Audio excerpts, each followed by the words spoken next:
दोस्तों, एक बहुत ज़रूरी बात।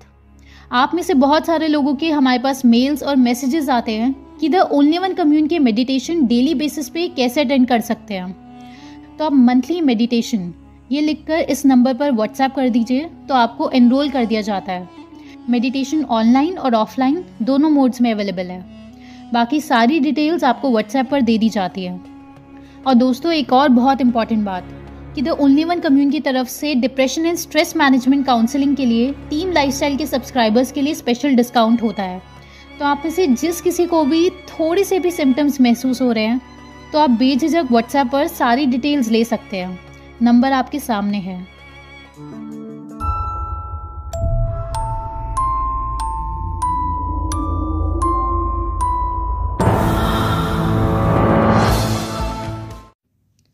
संस्कृत में हरिद्रा, इंग्लिश में टर्मरिक और हिंदी में हल्दी ये इतनी ज़्यादा मैजिकल चीज़ है कि वीडियो देखने के बाद आप शॉक में आ जाएंगे कि आज तक ऐसे कैसे संभव हो पाया कि ये तथ्य आपको किसी ने नहीं बताए, और किसी ने बताई भी तो क्यों फिर भी आप लोगों ने उस पर भरोसा नहीं किया, और भरोसा किया भी तो उस बात को आपने जीवन में अमल क्यों नहीं किया। क्योंकि humans are a marketing driven species, यानी कि जो टीवी पर ऐड दिखता है वही आपका जीवन बनता है। और हल्दी का ऐड करने से अंग्रेजी दवाइयाँ बर्बाद होना निश्चित है, तो हल्दी का कभी भी ऐड नहीं आने वाला।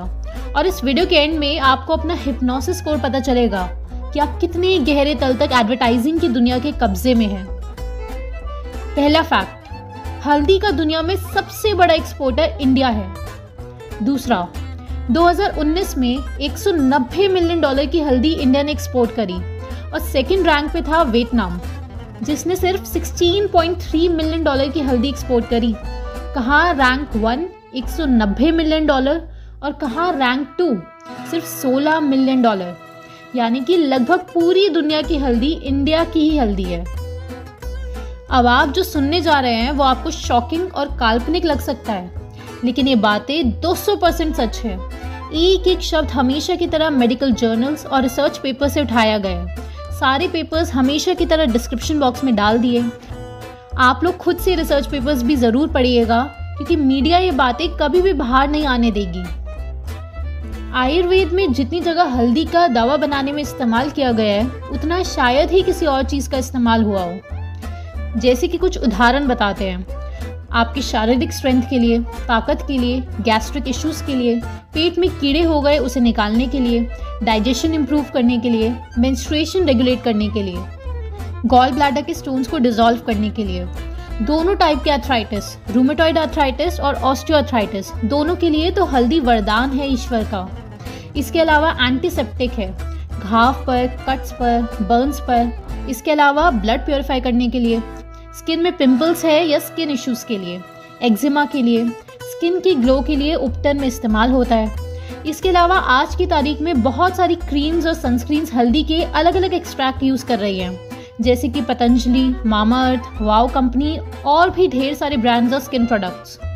इसके अलावा बहुत ही अच्छे तरीके से आयुर्वेद में रेस्पिरेटरी इलनेस जैसे कि अस्थमा, गठिया का रोग, डायबिटिक वूंड्स, कफ और साइनस, इन सब के लिए भी हल्दी अमृत है। लेकिन ये सब आयुर्वेद में कहा गया है। अब देखते हैं कि अंग्रेजी दवाइयों की पढ़ाई इसके ऊपर क्या कहती है। हल्दी के ऊपर रिसर्च पेपर्स क्या क्या बेनिफिट्स बताते हैं, ये पूरी लिस्ट देखिए। Rheumatoid arthritis, conjunctivitis, skin cancer, small pox, chicken pox, wound healing, UTI, liver ailments, digestive disorders.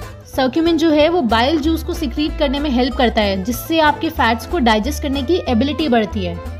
Jaundice, loss of appetite, swelling and strain, इन सब के लिए हल्दी परफेक्ट है। ये सारे रिसर्च पेपर्स ओपनली कह चुके हैं। और कितनी परफेक्ट है, थोड़ी बहुत होगी, है ना, कि हाँ दवाई के साथ साथ हल्दी भी खा लो तो सही रहेगा, लेकिन साथ में अंग्रेजी दवाई तो खानी ही पड़ेगी।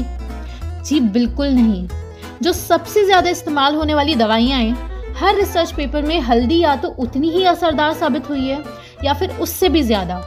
और सबसे बड़ी बात कि दुनिया की हर एक अंग्रेजी दवाई का कोई ना कोई साइड इफेक्ट एग्जिस्ट करता है, क्योंकि इंसान का शरीर वो अंग्रेजी केमिकल वाली गोलियां खाने के लिए कभी बना ही नहीं था, इसलिए साइड इफेक्ट तो फैक्ट है।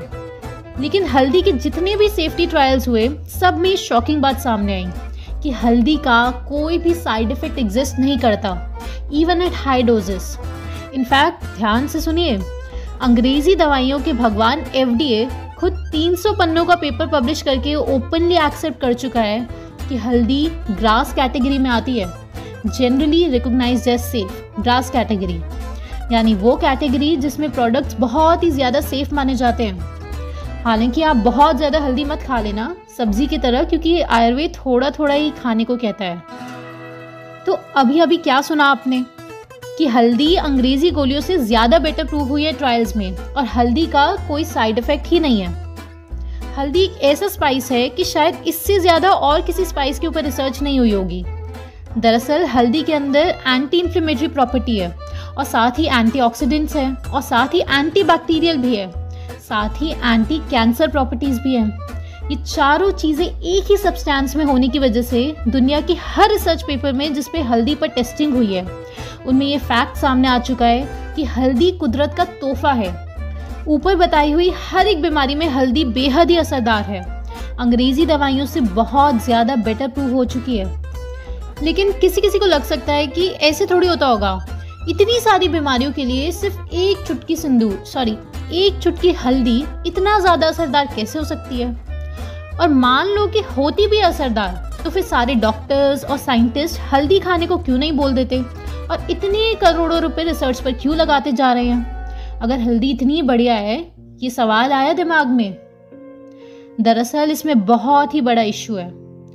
सर्क्यूमा लॉन्गा नाम का एक फ्लावरिंग प्लांट होता है, इसकी रूट को क्रश करके पाउडर बनाकर हल्दी बनाई जाती है, और इस हल्दी के अंदर 3% होता है सर्क्यूमिन नाम की जादुई चीज़। सर्क्यूमिन ही वो चीज़ है जो हल्दी को इतना ज़बरदस्त चीज़ बनाती है। यहाँ तक कि सारे साइंटिस्ट को 100% कंफर्म हो चुका है कि सर्क्यूमिन बेहद ही ज़बरदस्त anti inflammatory, antioxidant, anti cancer, सारे एंटी हल्दी के अंदर भरे हुए हैं। इसलिए तो इतनी सारी बीमारियों में हल्दी परफेक्ट है। लेकिन इशू एक ये है, वो खाया तो वो ज़्यादा देर बॉडी में रुकता नहीं है, यानी बॉडी अच्छे से इसे एब्जॉर्ब नहीं कर पाती। टेक्निकल भाषा में कहे तो इसकी बायो अवेलेबिलिटी उतनी अच्छी नहीं है कि इसकी छोटी छोटी गोलियां बनाकर कंपनी बेच सके। तो हल्दी से ये सर्क्यूमिन निकालकर बेचना मुश्किल हो चुका है। तो अब अंग्रेजी दवा वालों के पास एक यही ऑप्शन बचा है कि डायरेक्टली हल्दी ही बेचो, लेकिन वो तो कोई किसान भी बेच ही सकता है। तो इसलिए यहाँ धंधा नहीं हो पाएगा, क्योंकि सर्क्यूमिन जो हल्दी के अंदर 3% पाया जाता है, वो अलग से अगर एक्सट्रैक्ट करके खिलाया जाए तो बॉडी एब्जॉर्ब नहीं कर पाती। सिर्फ इसी कारण से हल्दी के जबरदस्त बेनिफिट्स पब्लिक तक नहीं पहुंचने दिए जाते। जिस भी दिन सर्क्यूमिन से गोलियां तैयार हो जाएगी जिसे शरीर एब्जॉर्ब कर पाएगा, ठीक उसके बाद ही ये हजारों रिसर्च पेपर्स का भंडार टीवी मीडिया के जरिए आपके दिमाग में घुसाया जाएगा। तब जाकर आप लोग भी सर्क्यूमिन की गोलियां खरीदेंगे। लेकिन फिलहाल किसी को हल्दी की रिसर्च ना पता चले, मीडिया में बात ना उछले, यही इन अंग्रेजी दवाइयां बनाने वाली कंपनीज की दुआ है। और ये हमेशा से होता आ रहा है। आयुर्वेद की नॉलेज पहले लैब्स में टेस्ट की जाती है, उसके बाद चूहों पर एक्सपेरिमेंट्स करके ये पता लगाया जाता है कि आखिर गिलोय काम क्यों कर रही है इतना ज़बरदस्त। आखिर एलोवेरा, हल्दी, नीम ये सब इतने असरदार कैसे हैं। ये पता लगाने के लिए कंपोनेंट्स को आइसोलेट किया जाता है, फिर उनसे बनाई जाती है गोलियां, जो आपको केमिस्ट की दुकानों पर खरीदने के लिए एक सफ़ेद कोट वाला आदमी भेजता है।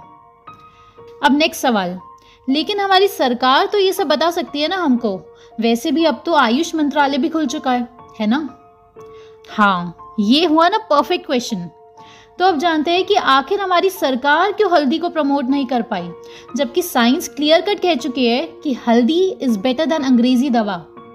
तो दोस्तों, एट प्रेजेंट हमारा देश वर्ल्ड बैंक की सबसे ज्यादा उधारी वाला देश है। करंट उधारी $36 बिलियन है। ठीक, ये बात समझ गए। अब जब वर्ल्ड बैंक उधारी देता है हेल्थ से रिलेटेड प्रोजेक्ट के लिए, तो वो एक टर्मिनेशन क्लॉज बना देता है कि उधारी टर्मिनेट हो जाएगी या कैंसिल हो जाएगी अगर हमारे देश ने हेल्थ के नाम पर लिया गया पैसा वहाँ खर्च नहीं करा जहाँ करना चाहिए, तो उधारी कैंसिल हो जाएगी। अब हेल्थ का पैसा है तो ऑब्वियसली हेल्थ में ही खर्चा होना भी चाहिए, है ना। लेकिन हेल्थ का मीनिंग बना दिया गया है सिर्फ उल्लूपैथी। बाकी सारी तरीकों को अंधविश्वास घोषित कर दिया गया है इसलिए हेल्थ बजट का लगभग सारा पैसा अंग्रेजी इलाज कराने के तरीकों पर खर्चा करना मजबूरी है। और उल्लूपैती हल्दी तो खुद बेच ही नहीं पा रहा है, क्योंकि सरक्यूमिन की बायो अवेलेबिलिटी या कहे बॉडी में एब्जॉर्प्शन सही से हो नहीं पा रहा है। और हल्दी पर तो फिलहाल सिर्फ कुदरत का हक है, किसी कंपनी का नहीं। एटलीस्ट जब तक जीएमओ हल्दी नहीं आती, जब तक हल्दी का पेटेंट ब्लैक नहीं करवा लेता, उसके बाद हल्दी भी ब्लैक का प्रोडक्ट बन जाएगी। क्योंकि कंपनीज को पता है कि ट्रायल्स के रिजल्ट लोगों ने जिंदगी में नहीं पढ़ने, क्योंकि जब तक आप खुद से नहीं पढ़ोगे आपका सम्मोहन नहीं टूट सकता। अब लास्ट में रह गया टेस्ट का स्कोर कि आप कितने गहरे सम्मोहन में है अंग्रेजी गोलियों को लेकर, जो सम्मोहन मीडिया की मदद से आप पर इतने सालों से किया जा रहा है। अगर ये वीडियो देखने के बाद भी आप लोग ऊपर बताई गई बीमारियों के लिए अंग्रेजी गोलियां खाते हैं और किसी आयुर्वेद आचार्य या नेचुरोपैथ के पास नहीं गए, तो समझ लेना कि भैया मामला गड़बड़ है, आप गहरे सम्मोहन में हैं। क्योंकि इससे ज्यादा स्पष्ट और कोई तरीका नहीं है सच बताने का। क्योंकि अभी अभी आपने खुद देखा कि विज्ञान हल्दी को बेटर बता रहा है। सारे रिसर्च पेपर्स डिस्क्रिप्शन में डाले हुए हैं, बहुत ही बड़े रिसर्च पेपर्स हैं।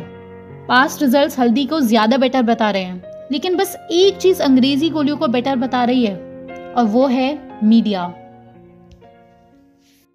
अगर आप इंटरनेशनल षड्यंत्र को पूरी तरह से खत्म करने के लिए IMPH नेटवर्क से जुड़ना चाहते हैं, तो आप हमें व्हाट्सएप कीजिए द फाइनल गेम इस नंबर पर। क्योंकि अभी आप नहीं जुड़े तो फिर बहुत देर हो जाएगी, क्योंकि डूबने के बाद तैरना नहीं सीखा जा सकता।